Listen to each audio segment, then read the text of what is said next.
Hello everyone, आपका एक बार फिर से वेलकम करते हैं आज के हमारे इस फ्रेश वीडियो पे। तो आज मैं कम्प्लीटली आपके साथ बात करूंगा टीसीएस यानी कि टाटा कंसल्टेंसी सर्विस शेयर के बारे में। तो इसमें मैं आपसे क्या डिस्कस करूंगा, तो सबसे पहले ये डिस्कस करूंगा कि ये जो कंपनी है, ये जो स्टॉक है, इसने पिछले एक वीक, एक मंथ, एक साल, 5 साल या फिर ऑल टाइम रिटर्न क्या दिया है। उसके बाद हम लोग देखेंगे कि कंपनी अभी क्या प्रॉफिट में है या फिर नुकसान में है। इसके बाद हम लोग इसके देखेंगे परफॉर्मेंस के बाद में कि अभी एक्सपर्ट रेटिंग का मानना क्या है, कितने परसेंट आदमी इसको बाय कर रहे हैं, कितने परसेंट आदमी इसको सेल कर रहे हैं, कितने परसेंट आदमी इसको होल्ड कर रहे हैं। क्या अभी हम लोग इस स्टॉक को ले सकते हैं ये प्राइस पे, ये भी मैं आपके साथ डिस्कस करूंगा। साथ ही साथ अभी इसका करंट न्यूज क्या है, ये भी हम आपके साथ डिस्कस करूंगा। तो सबसे पहले मैं आपके साथ बात करता हूँ इसके रिटर्न के ऊपर में।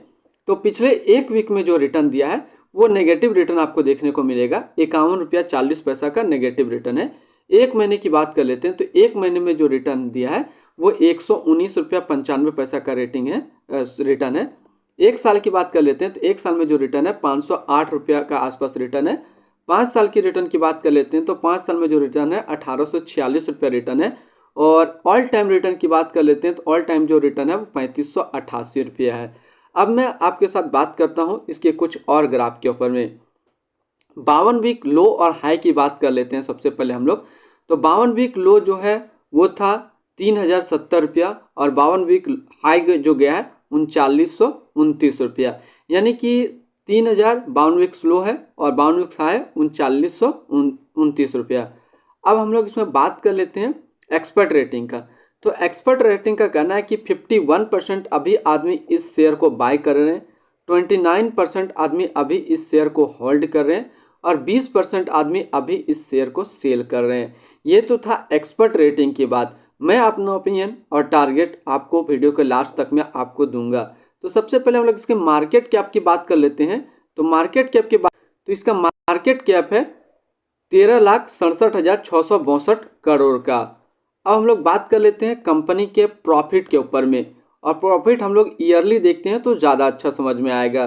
तो कंपनी ने जो 2019 में जो प्रॉफिट जनरेट किया था वो क्या था 31,562 रुपया का। ध्यान से देखेंगे तो आपको पता चल जाएगा कि ये स्टॉक हमारे लिए सही है या फिर नहीं है। मेन फंडामेंटल आप यहाँ पे समझिए। कंपनी ने 2019 में जो प्रॉफिट जनरेट किया था वो क्या था 31,562 रुपया का।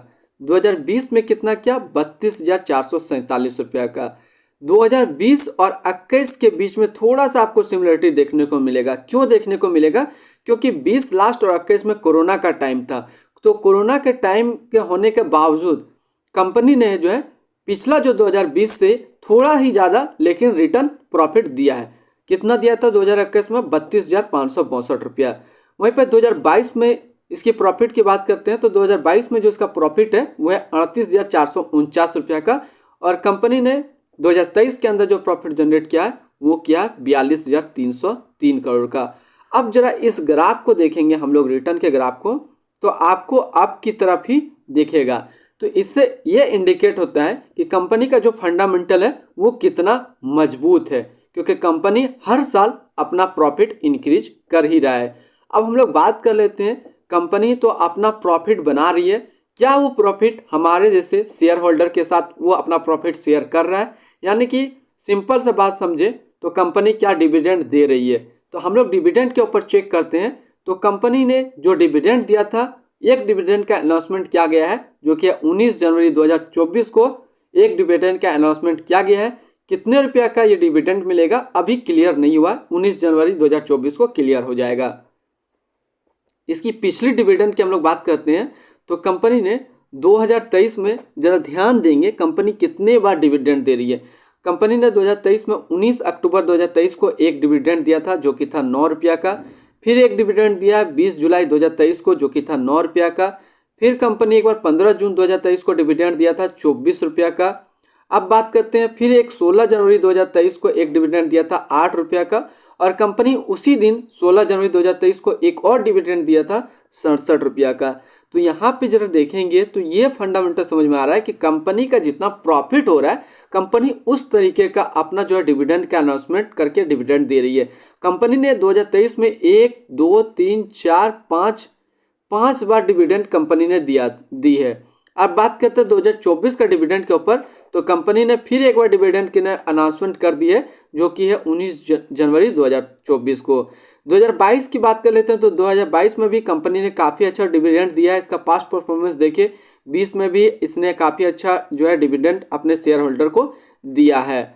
अब इसकी करंट न्यूज़ की हम लोग बात कर लेते हैं, क्या अभी कुछ न्यूज़ निकल के आ रही है। तो अभी जो है ऐसा कुछ खास न्यूज़ टीसीएस के रिगार्डिंग देखने को नहीं मिल रहा है। अब मैं बात आपसे कंप्लीट करूंगा, क्या अभी हमें इस शेयर को लेना चाहिए या फिर नहीं लेना चाहिए। तो उससे पहले हम लोग इसकी शेयर होल्डर पैटर्न को देख लेते हैं।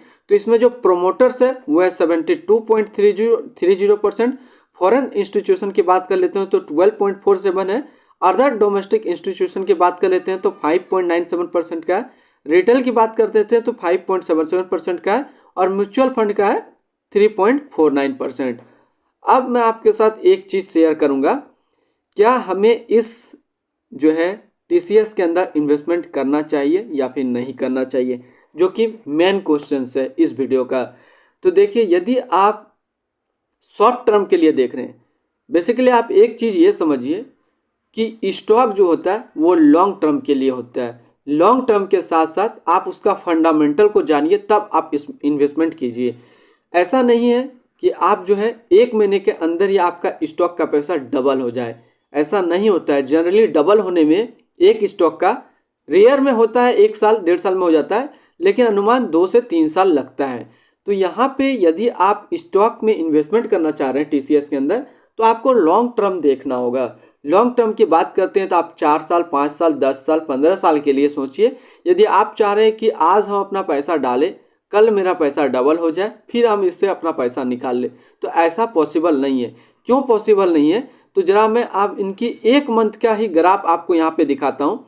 तो बहुत सारे ऐसे शेयर होल्डर होंगे जो इस पोजीशन पे अपना जो है शेयर को, इस टीसीएस के शेयर को बाय किए होंगे। तो उनको क्या लगा होगा कि अभी जैसे ये यहाँ पे अपना जो है शेयर खरीदे थे, तो इनको ये ग्राफ दिखा तो इनको क्या लगा कि नहीं, कंपनी बहुत जो है ये टीसीएस फायदा देगी। तो कुछ शेयर होल्डर ऐसा भी होगा जो इस पीक पॉइंट पे खरीदा होगा और ये सोच रहे होगा कि ये शेयर फिर इस तरीके से चले जाए, लेकिन क्या हुआ, धीरे धीरे ये शेयर डाउन हो गया। एक्चुअल में देखा, आपको मैं बताना क्या चाह रहा हूँ, 1 महीने का मैंने दिखाया। अब जरा एनुअल की बात कर लेते हैं, उससे पहले हम लोग 5 साल की बात कर लेते हैं। तो कंपनी देखिए कभी अप जाती है, कभी डाउन रहती है, कभी अप जाती है, कभी सिमिलर जाती है। लेकिन यदि आप एनुअल देखिए तो एनुअल में आपको जरा समझ में आएगा कि कंपनी कहाँ से कहाँ जा रही है। तो इसीलिए मैं कहता हूँ कि यदि आप शॉर्ट टर्म के लिए देख रहे हैं तो शॉर्ट टर्म के लिए स्टॉक मत देखिए, टीसीएस का भी सपना मत देखिए। यदि आप लॉन्ग टर्म सोच रहे हैं, 5 साल 10 साल के लिए सोच रहे हैं, तब आप टीसीएस के अंदर इन्वेस्टमेंट कीजिए आंख बंद करके। आगे चल करके 4-5 साल में ये आपको काफ़ी अच्छा प्रॉफिट देने वाला हो। ध्यान रहे, मैं कोई सेबी रजिस्टर्ड पर्सन नहीं हूँ, मैं बस एजुकेशन के पर्पज़ से यह वीडियो बनाया। बाकी इन्वेस्टमेंट के टाइम आप जो है अपना फाइनेंशियल एडवाइजर से परमिशन ले लीजिए, समझ बूझ लीजिए, तब आप इन्वेस्ट कीजिए। तो फिर मिलते हैं हम लोग नेक्स्ट कोई इस तरीके का वीडियो की अच्छी जानकारी को लेकर के।